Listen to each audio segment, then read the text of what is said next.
না, আমার বাসা ভাড়া ছিল আপনার ৪৫,০০০ টাকা অ্যান্ড সার্ভিস চার্জ ছিল ৯,০০০ টাকা। টোটাল হচ্ছে আপনার ৫৪,০০০ টাকা বাসা ভাড়া ছিল।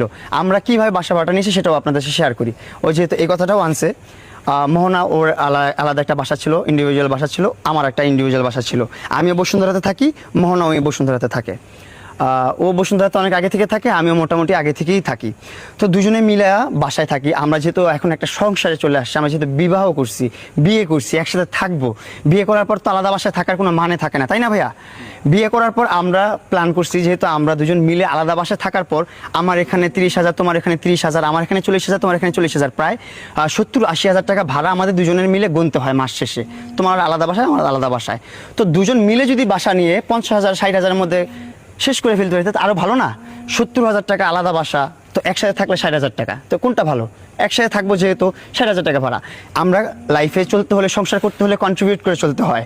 ওর কাছ থেকে আমি টাকা খাইছি, এটা হচ্ছে একদম ভুল ধারণা। আমার সাইড থেকে, আমার অ্যাকাউন্ট থেকে আমি যত আর্ন করছি সব ধরনের টাকা আমি মোহনাকে প্রোভাইড করছি সব সময়। ওর কখনো চাইতে হয় না, কখনো চায় না। আমি বলি না মোহনা আমার কাছ থেকে টাকা চাইছে। আমি নিজে, আমি এই বাসায় থাকতাম, এই বাসায় আমরা টোটাল ছিলাম ৪ মাস। ৪ মাসের মধ্যে 2 মাস ও ভাড়া দিয়েছে, 2 মাস আমি ভাড়া দিছি। এটার স্লিপ আমাদের কাছে আছে। 2 মাস ও ভাড়া দিয়েছে, 2 মাস আমি ভাড়া দিছি। অ্যান্ড অ্যাডভান্স না, আমার বাসা ভাড়া ছিল আপনার ৪৫,০০০ টাকা অ্যান্ড সার্ভিস চার্জ ছিল ৯,০০০ টাকা। টোটাল হচ্ছে আপনার ৫৪,০০০ টাকা বাসা ভাড়া ছিল। আমরা কীভাবে বাসা ভাড়াটা নিয়েছি সেটাও আপনাদের সাথে শেয়ার করি। ওই যেহেতু এই কথাটাও আনছে,